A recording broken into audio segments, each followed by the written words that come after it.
Welcome to VSO W. We're going to be diving deep into a pretty interesting question today.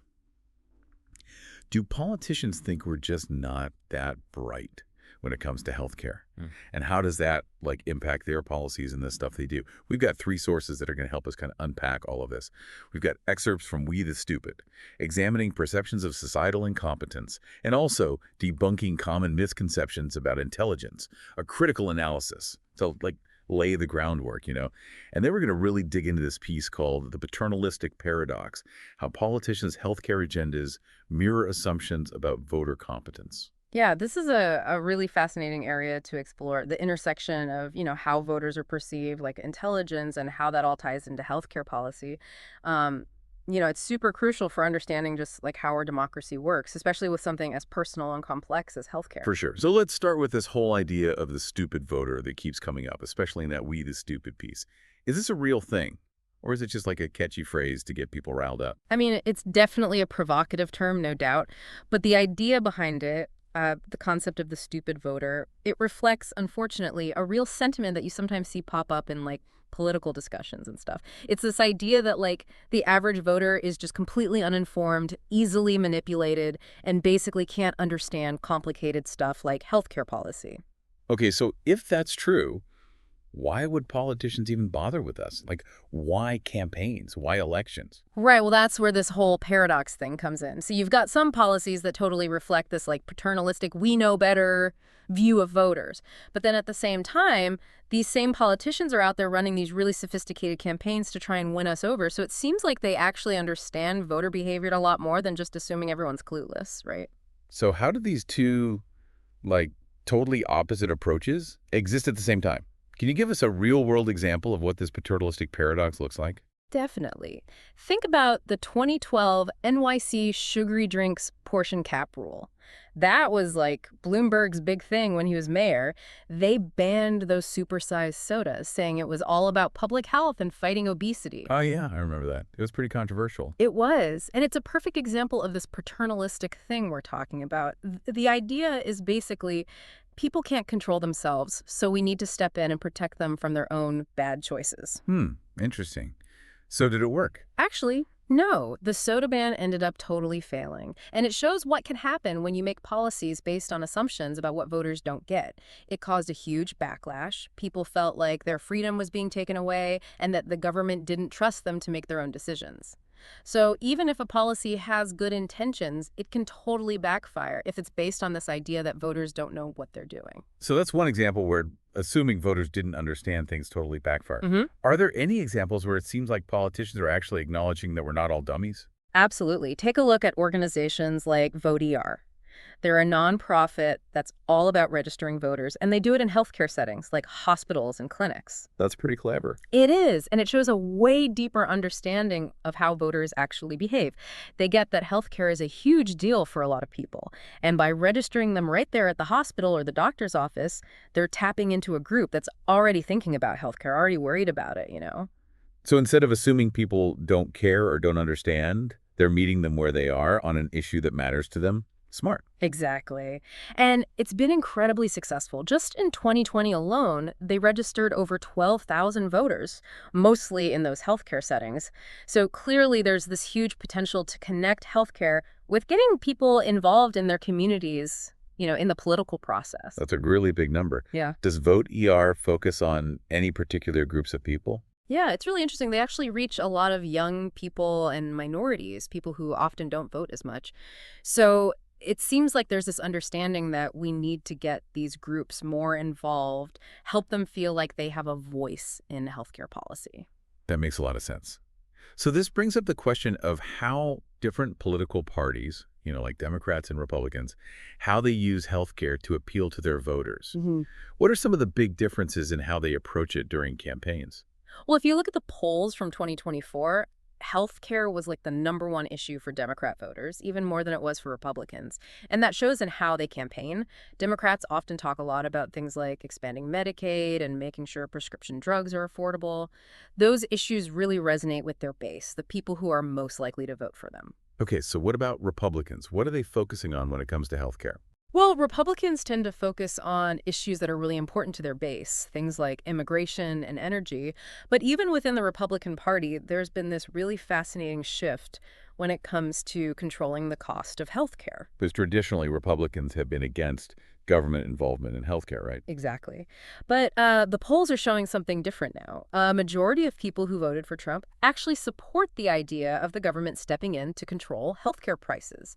That's a pretty big change from what we used to see, and it shows how voter priorities are changing, even within groups that seemed pretty set in their ways. So it's like people say they support this idea of healthcare for everyone, but they're not always so happy when it comes to actually paying for it, right? Like Yeah. with the Affordable Care Act or ACA, there was a lot of pushback, even though it was supposed to help people get insurance. Mm. How do you explain that?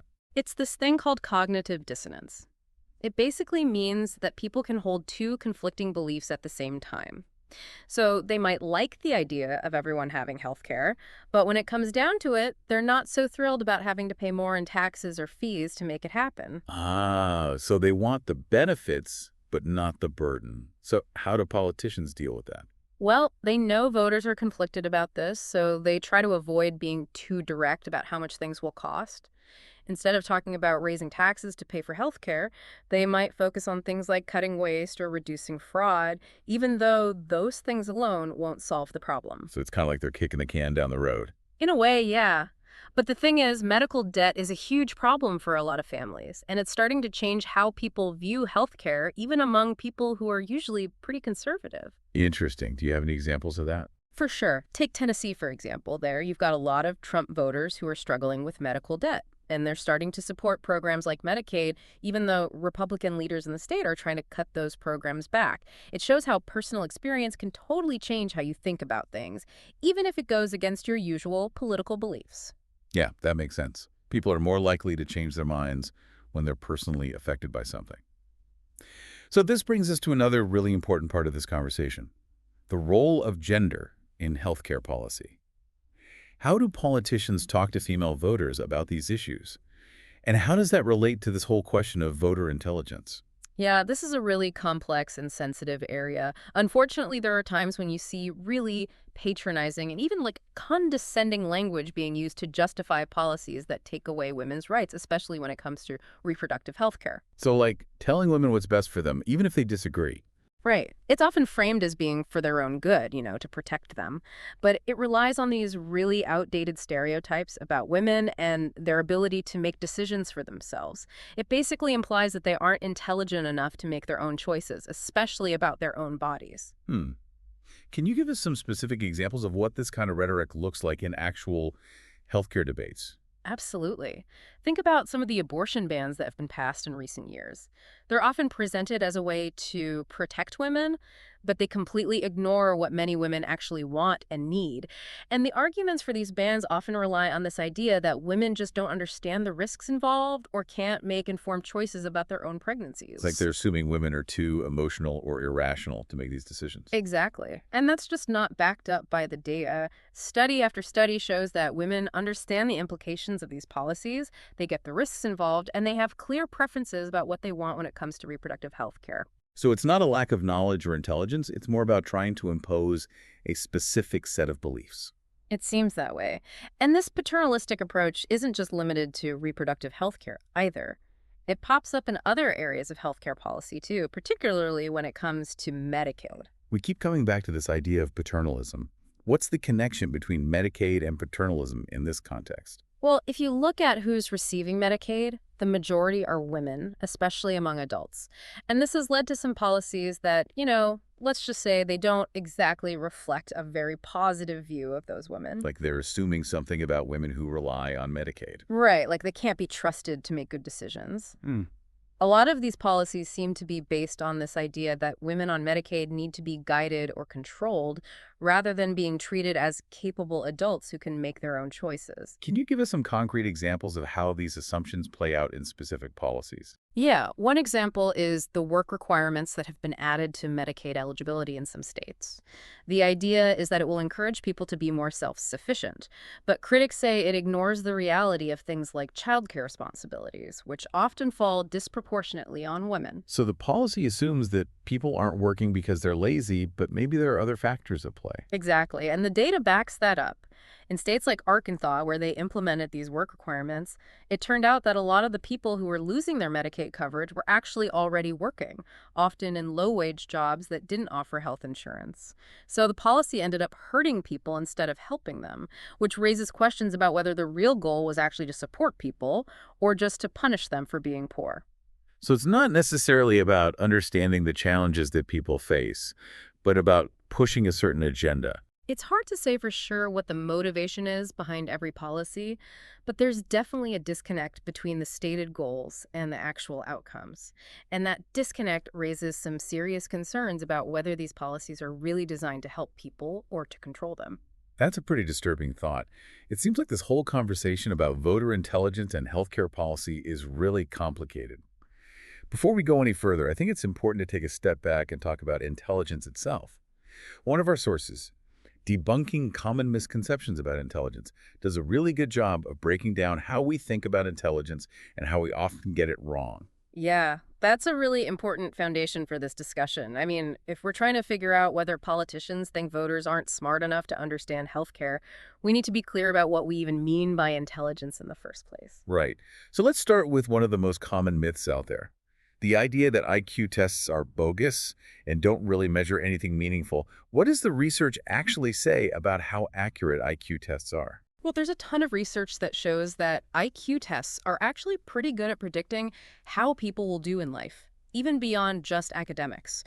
Scores on these tests correlate with things like job performance, mental health, and even how long people live. So it suggests that IQ tests are measuring something real, something that matters beyond just being good at taking tests. Okay, so it's not just about being a good test taker. It's about a more general ability to think and learn, and that affects all kinds of things in life. But what about the argument that IQ tests are culturally biased, that they favor certain groups over others? How do we address that? That's a totally valid concern, and people who create these tests are always trying to make them as fair as possible. But the issue of culture is more complex than just saying IQ tests are bad.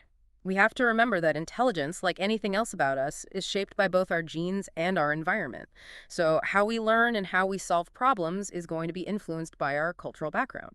So are you saying that intelligence is both universal, like everyone has it, and also culturally specific? Exactly. We need to recognize that everyone has the capacity for intelligence, but how that intelligence develops and how it's expressed is influenced by the culture we grow up in. That makes sense. So it's not a simple issue of saying the tests are good or bad, but understanding that they're one tool among many for trying to understand something as complex as intelligence. Exactly. And that understanding can help us have a more informed and nuanced discussion about intelligence and its role in society. So this brings us to another really common myth, the idea that intelligence is fixed, that you're born with a certain amount of it and that's it.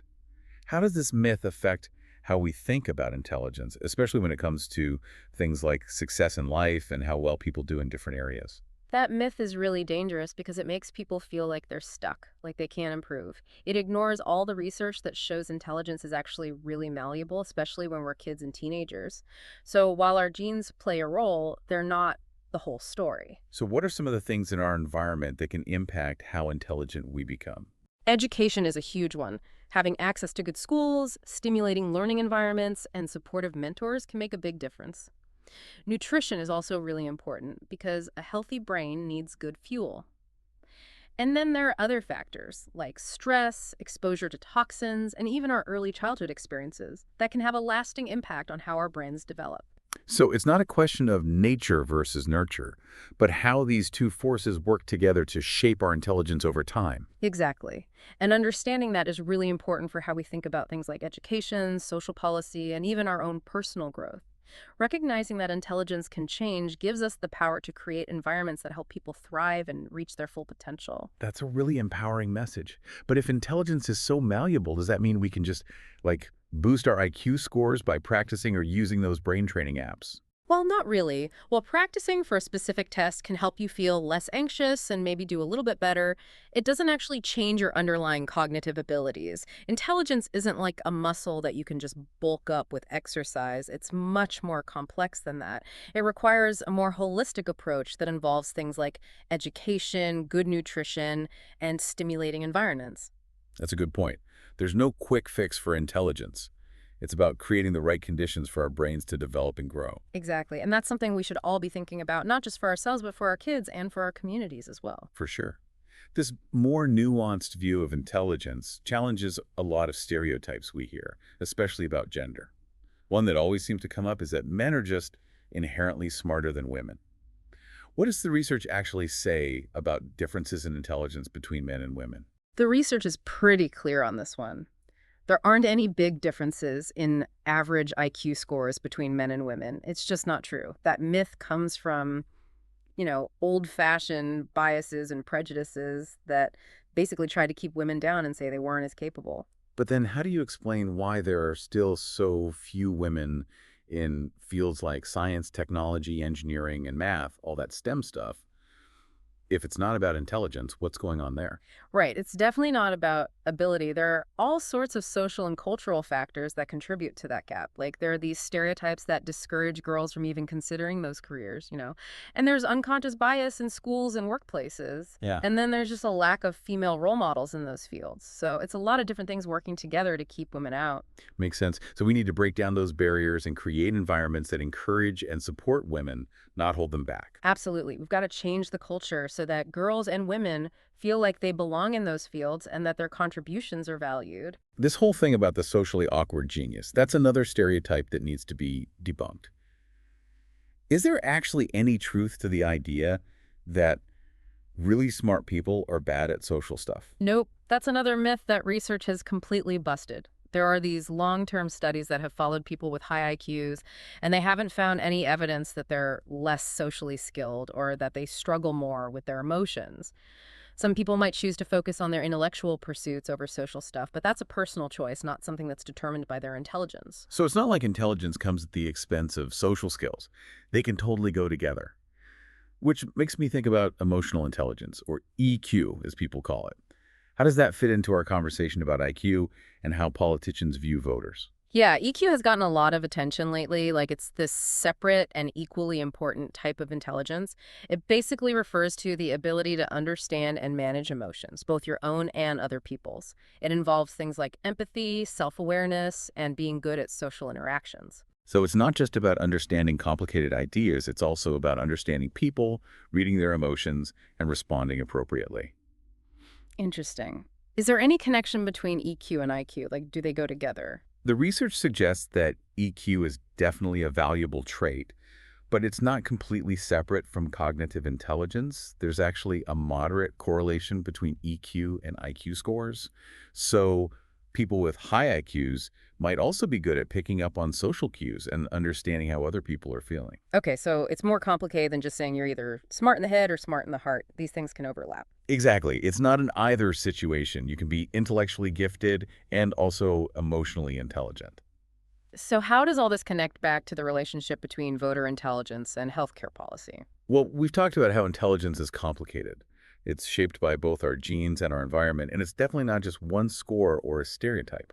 And it's really important to keep in mind when we're analyzing how politicians think about voters and interact with them. Right, because if we want to figure out whether politicians are treating voters like they're not that bright, we need a better understanding of what intelligence is and how it shows up in the real world. Exactly. It's about looking at the whole picture, not just making assumptions based on simple categories or stereotypes. Okay, that makes sense.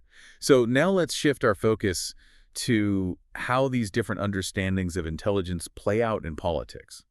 How do perceptions of voter intelligence, or a lack thereof, affect things like campaigns and policy decisions? One place where this is really clear is in how campaigns are run. They're using all this fancy data and psychological profiling to create messages that are specifically targeted at different groups of voters. It's kind of micro-targeting, and it's all about tailoring your message to appeal to individual voters based on their values, their concerns, and even their estimated intelligence. Micro-targeting. Sounds intense. So can you give us some concrete examples of how this works with healthcare policy? Like, how would the message be different depending on who the campaign is trying to reach? Imagine you're running a campaign, and you're trying to get people excited about a new healthcare policy. If you're talking to voters who are already really knowledgeable about healthcare and care a lot about the details, you might go into the specifics, give them all the facts and figures. But if you're talking to voters who aren't as familiar with the issue, or who are more likely to be swayed by emotional appeals, you might simplify the message. focus on personal stories, and emphasize how it will benefit them directly. So it's like tailoring the message to fit the audience. But isn't there a risk that this could be used to manipulate voters instead of just informing them? Yeah, there's definitely a risk of manipulation. If campaigns assume that some voters aren't as informed, they might use fear tactics or emotional appeals instead of having real conversations about the issues. And that can create this cycle where voters are treated like they can't handle the truth, which discourages them from really engaging with the policy. It's like they're being infantilized, treated like children who can't handle complex information. Exactly. And that's really damaging to our democracy because it undermines trust and discourages people from participating. So we need more transparency from campaigns about how they're using our data and how they're crafting their messages. Absolutely. Voters deserve to know how their information is being used and to have access to accurate and unbiased information, regardless of their level of political knowledge. Beyond micro-targeting, we've also seen this explosion of misinformation, especially online, and it's clearly affecting how people vote. How do we reconcile that with our understanding of intelligence? It's easy to just say, oh, those people who believe that stuff, they're just dumb, but it's way more complicated than that. These misinformation campaigns are really good at targeting people who already feel like they're on the outside, people who don't trust the system. They take advantage of those feelings of vulnerability and anxiety, and they use really sophisticated techniques to create these echo chambers where misinformation is amplified and reinforced, no matter how intelligent the person is. So it's not just an individual issue, it's also about the social and political context. Yeah. What can we do to fight this misinformation and make sure voters have access to accurate information? We need to do a lot of things. We need to teach people how to evaluate information sources and identify misinformation. We need to rebuild trust in credible sources like independent journalism and fact-checking organizations. And we need to hold social media platforms accountable for the stuff that spreads on their sites. It's a big challenge, but it's one we have to address if we want a healthy democracy. Right, because it's not just about fighting the misinformation that's out there, it's also about recognizing how political rhetoric itself can contribute to these harmful stereotypes about voter intelligence. We talked about paternalistic policies, but how does that same kind of thinking show up in the way politicians talk about voters? You hear it all the time. Politicians talking about the average voter as if they're easily manipulated and can't understand complex issues. They dismiss people who disagree with them as being uninformed or irrational. And that kind of talk really undermines our democracy because it alienates people and makes them less likely to participate. It's like they're saying, your voice doesn't matter because you're not smart enough to understand what's going on. Exactly. And that's a dangerous message to send because it makes people feel like they don't have a stake in the system. So we need politicians to treat voters with respect, to acknowledge their intelligence and their ability to engage with these complex issues. Absolutely. A healthy democracy requires that kind of mutual respect. Politicians need to trust voters, and voters need to feel like their voices are being heard. This whole discussion about intelligence and political participation brings us to the question of how cognitive ability relates to voting behavior. What does the research say about the connection between intelligence and voting? Studies have shown a link between intelligence in childhood and how likely someone is to vote when they're older. It's not that intelligence directly causes people to vote, but it's associated with things that lead to civic engagement, like political knowledge, interest in current events, and a sense of responsibility to your community. Interesting. So that raises the question of how politicians view different groups of voters and how they target their campaigns. If they believe that certain groups are less likely to vote, maybe based on things like education or intelligence, do they just ignore those voters? That's a real concern, and it highlights how important it is for campaigns to reach out to all voters, not just the ones they think are most likely to vote for them. A strong democracy needs everyone to participate, regardless of their background or their perceived intelligence. Right. Everyone deserves to feel like their vote matters. But using intelligence data to shape political strategy raises some serious ethical questions.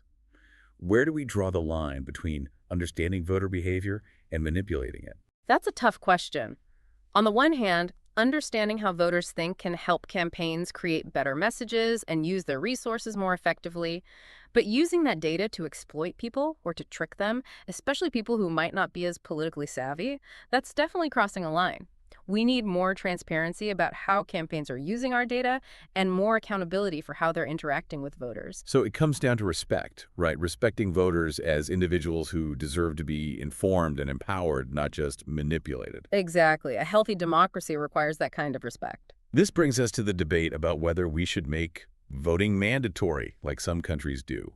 Some people argue that it would make our democracy stronger by forcing everyone to participate, which would force politicians to listen to a wider range of voices. What are your thoughts on that? Mandatory voting is a really complicated issue. There are good arguments on both sides. The people who support it say that it fights apathy and makes sure that everyone has a voice. They believe that if everyone had to vote, politicians would have to pay attention to everyone's needs, not just the people who are already politically active. But wouldn't that violate people's freedom? Don't they have the right to choose not to vote? That's the main argument against it. Opponents say that it takes away our freedom of choice, that it's the government telling us what to do even if we don't want to. They also argue that forcing people to vote doesn't actually make them more informed or engaged. So it comes down to this fundamental tension between individual rights and the responsibility we have to each other as citizens. Exactly. It's a debate about what it really means to be a citizen in a democracy. Do we have a duty to participate, even if we don't want to? How do we balance our own personal freedoms with the needs of our society as a whole? These are big questions that every democracy has to grapple with. And there are no easy answers. But it's important to have these conversations, to weigh the arguments, and to figure out what kind of democracy we want to live in. This exploration of voter intelligence and healthcare policy has really highlighted how perceptions of intelligence shape everything from campaign strategies to the policies themselves. As we move towards the final part of our deep dive, what are the key things you want our listeners to take away from this conversation?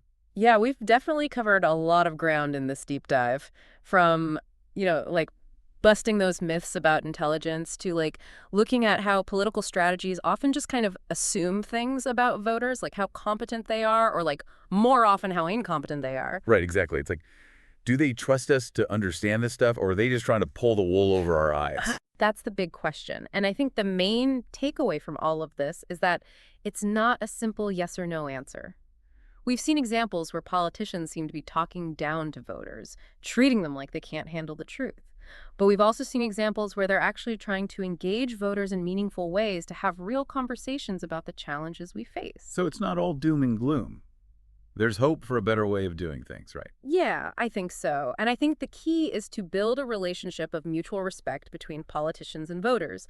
That means recognizing that voters are intelligent, that they have agency, and that they should be empowered to make informed choices about their health and well-being. It sounds like you're talking about a real partnership where politicians and voters are working together to find solutions. Exactly. And that means that politicians need to be more transparent and accountable. They need to be willing to have honest conversations about the tough choices we face when it comes to healthcare, and they need to involve voters in the process of finding solutions. Okay, so how do we actually make that happen?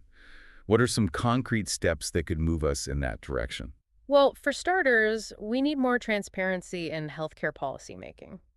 Instead of hiding the costs or avoiding the difficult conversations, politicians should be upfront with voters about the trade-offs involved in different approaches. They should explain how different policies would affect people's lives, both in terms of costs and benefits. So you're saying that politicians need to be more honest with voters, even if it means telling them things they might not want to hear. Exactly. It's about treating voters like adults, like partners in this process. It's about having a mature conversation where everyone understands that quality healthcare comes at a cost, and that we need to make informed choices about how we're going to pay for it. That's a pretty big change from how healthcare is usually talked about in politics. What role does education play in this vision of a more informed and engaged citizenry? Education is huge. We need to be investing in civic education and media literacy programs that give people the tools to think critically about the information they're getting. We're bombarded with information these days, especially online, and it's not always easy to tell what's true and what's not. So we need to teach people how to evaluate sources, how to spot misinformation, and how to engage in constructive dialogue. It's not just about having access to information, it's about knowing how to use it wisely. Exactly. We need a generation of citizens who are equipped to navigate this complex information landscape and who are committed to participating in the democratic process in a thoughtful and informed way. That makes sense. Yeah. But what about the things that make it hard for people to participate, even if they want to? Like The systemic barriers that prevent or discourage people from voting or getting involved in politics. Addressing those barriers is absolutely crucial. We need to be fighting voter suppression efforts, making sure that polling places are accessible to everyone, and expanding access to things like early voting and absentee voting. And we also need to address the broader issues that make it harder for people to participate, like poverty, lack of access to healthcare, and disparities in education. So it's about creating a system where everyone has a fair shot, where everyone's voice can be heard, regardless of their background or their circumstances. Exactly. True democratic participation requires more than just the right to vote. It requires the opportunity to live a life of dignity and well-being, where your basic needs are met and your voice is valued. So we started this deep dive by asking whether politicians think voters are stupid when it comes to healthcare. What's the message you want our listeners to take away from this conversation? I want them to walk away feeling empowered. I want them to realize that their voices matter, that their intelligence is valuable, and that they have a role to play in shaping healthcare policy. There are definitely challenges, but there's also hope. We've seen organizations like Vote ER making a real difference by connecting healthcare access with civic engagement. And we're seeing a growing demand for transparency and accountability in healthcare policymaking. So it's not just about complaining about the problem, it's about being part of the solution. Exactly. By embracing the intelligence and agency of voters, by demanding honest and open dialogue, and by working to create a system that supports equitable access and participation, we can build a healthier democracy and a more just healthcare system for everyone. Well said. Thank you for joining us on this deep dive into the complex relationship between voter intelligence and healthcare policy. We hope you found it informative and thought-provoking. And as always, we encourage you to like, subscribe, and leave your comments below. We appreciate you listening to VSOW.